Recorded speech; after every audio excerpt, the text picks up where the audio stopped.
Hi, I'm Coach Corey Wayne. This is my video coaching newsletter, and the topic of today's newsletter is going to be why 7 principles to get an ex back works. Well, in this email, I got a success story that was several years in the making with this particular woman. This guy dated, and this was before he found my work, and he said his main problem in the past was he tended to be very clingy, very needy, chased the women away, got friend zoned. And so this particular woman reached out after they hadn't seen each other in, I think, close to a year, but yet she was still interested in being friends. And then he got busy, got focused on his mission and purpose, started applying what was in the book, became familiar with what was in 7 Principles to Get an Ex Back. And basically, at the end of it, you'll see, because he's putting her off, he does such a good job here that she ends up seducing him. So going from platonic feelings to her being all handsy and being all over him and seducing him. So it's a good success story for those of you that got dumped, or you were dating a girl you really liked and hoped it to turn into something more, but you turned her off because you displayed too much unmasculine and unattractive behavior. So he says, "Dear Coach Corey, I hope you are well. I just wanted to send an email success story. I've been an avid student and follower of your work for many years now. In the past, I was guilty of clinging on to relationships and being very needy, but I found your work, and many years later, I feel it's working out for me." Well, as Confucius said, success depends upon prior preparation, and without said preparation, there is sure to be failure. What I never really had the opportunity to apply was your 7 principles to get an ex back, because most of the time I had simply moved on and not looked back. Well, that's what you're supposed to do. If you get to a place and you want sex and romance and she wants platonic friendship, she wants you as her Harry Honda while she goes and hooks up with Chad Thundercock, well, that's just not the way things should go. And so when a woman offers you blue balls and friendship, you walk away and you never look back, because you got up from the negotiating table. A deal is not possible. You tell her to get in touch if she ever changes her mind, and then you move on with your life. And unless she reaches out, you'll never ever speak again as long as you live. That's what no contact means. It means the negotiations are over. Kind of like with Russia and Ukraine. Trump did everything he could. It's pretty clear that Putin doesn't really want a ceasefire because, as Trump said, he thinks he's winning. So the fighting continues. So you can't negotiate a deal unless all parties are ready, willing, able, and open to making a deal. And it's the same thing when it comes to this. If she says, "Hey, how about some friendship and blue balls?" You're like, "No, thanks." You're never going to entertain that. No self-respecting, high-value man is going to entertain that. He's just not. The few times that exes had reached out, even ones who dumped me, I was never interested and was moving forward with my career and business. Many years ago, I was dumped by someone called Jessica. I had been very needy and clingy, and so she left. This is when I began to apply your teachings. She offered friendship, which I politely declined, and moved on. I dated several women since then. She reached out a year ago, and we met for coffee. He says, "Yeah, I know, but I was still a beginner at that point and had not really internalized the material." So normally, because this is what women try to do when they try to keep you in friend zone, is they try to get you, when you invite them over to make dinner at your place, because when you invite a woman over to make dinner at your place, sex and romance are on the table. She knows that, you know that. You don't have to talk about it. It's just obvious. But if she's really trying to keep you in friend zone, she's going to try to get you to go to lunch, meet for coffee, meet on neutral ground, do a group date with a bunch of people you know, that kind of thing. And that's why you're just not going to entertain that. Because if she fucked it up, if she walked away, she's got to fix it. And you told her only to get in touch if she was interested in sex and romance. So if she's reaching out, you assume that's why she's reaching out. But if you acted like a bitch in the past, she's going to try to see if you'll cave to doing platonic things. That's why the farthest distance that you're willing to travel is to wherever you are in your house, to go to your front door to let her in when she comes over to make dinner. Other than that, you're not meeting her out, you're not picking her up. But if she comes over 3 dates in a row where she initiates contact and you just simply invite her over to make dinner, and as long as you hang out and you have fun and you hook up all 3 times in a row, then you can meet her out and pick her up, but you still got to let her do all the calling, texting, and pursuing, and then you just set the dates. Because again, you're entertaining, potentially giving her another chance. You're not trying to get another chance with her. You're open to her changing your mind as to why you should give her another chance. Completely different mindset shift. And as a man, you got to be the leader. And that's the position the man needs to take. Because otherwise, anytime you agree to do what she wants, you get yourself stuck in friend zone. And so this is what this guy did. He went to meet for coffee, and he got nowhere. And so what does she say while she's there having coffee? She said she wanted us to be friends. In this instance, I respectfully declined the friendship and told her I still desired her romantically and that she should reach out if she ever changed her mind. I put it behind me and moved forward, facing many challenges in my business as a magician. I picked myself up and moved forward, getting engagements all over the world, working with great people, and really committing to my passion. Once in a while, she would reach out on my birthday and on Thanksgiving with romantic messages saying how she was glad we reconnected and that she hoped our paths would cross again.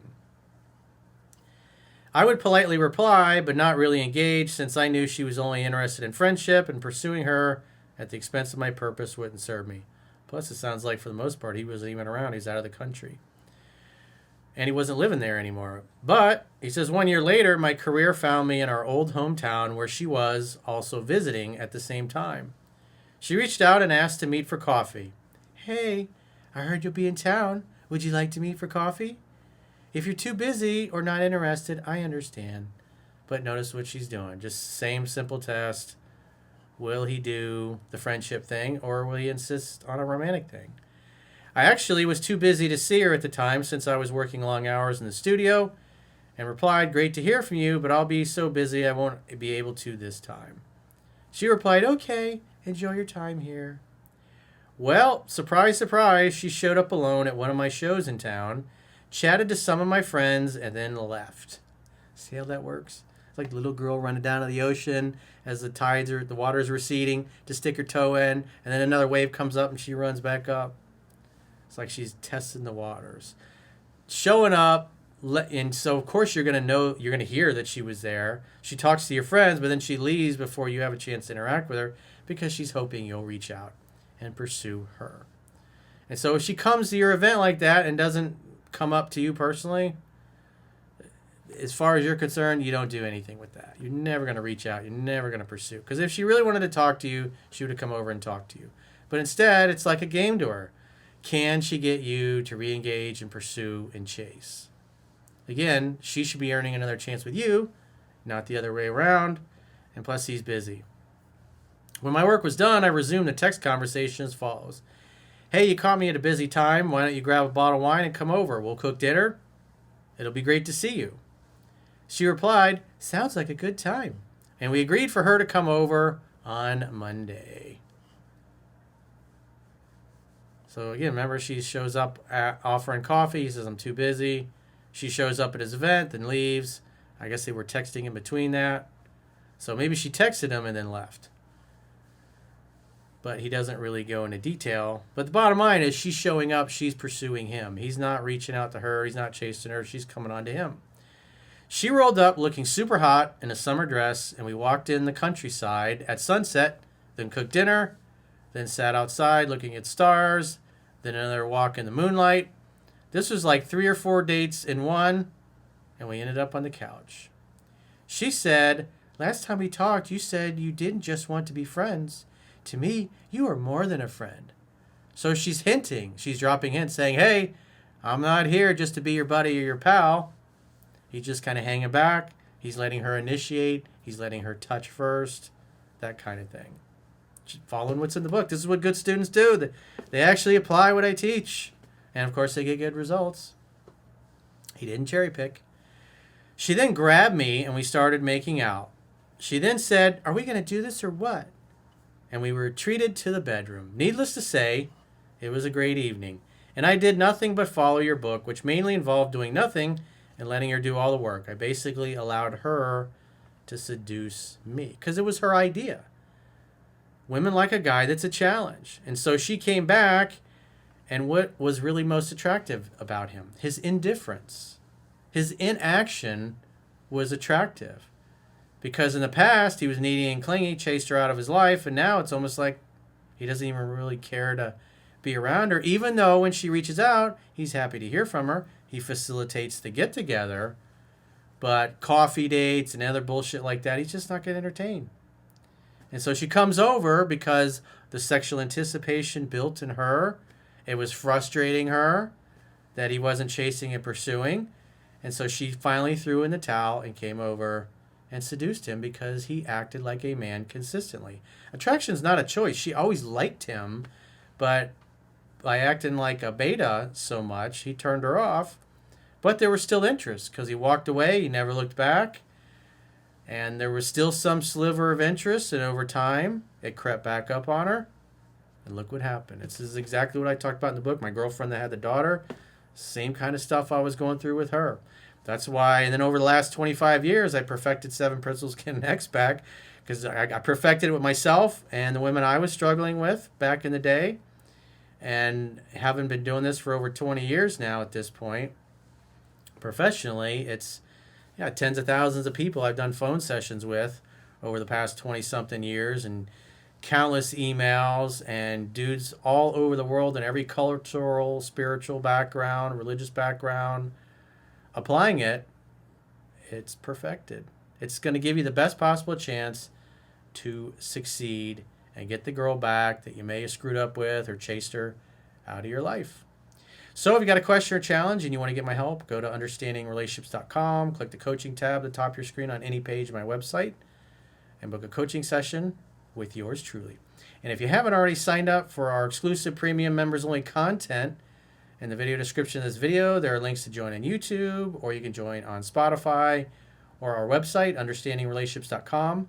Just click the plans tab when you get there. You can do a 7-day free trial on our website to check out what content you get for your money. And if you choose an annual plan, you can get a 25% discount at the end of the 7-day free trial for paying the whole year's premium up front. So go to understandingrelationships.com, click the plans tab, sign up for a free trial today. Remember, today is Thursday, so from 2 p.m. Eastern, same time zone as Miami and New York, to 4, that's 2 hours.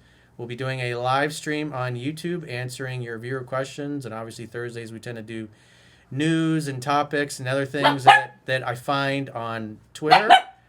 And so if you can go there at 2 o'clock, 2 to 4, that's the same time zone as Miami and New York. So if you go to YouTube, then click the live tab, scroll down and click on the live stream that applies to today.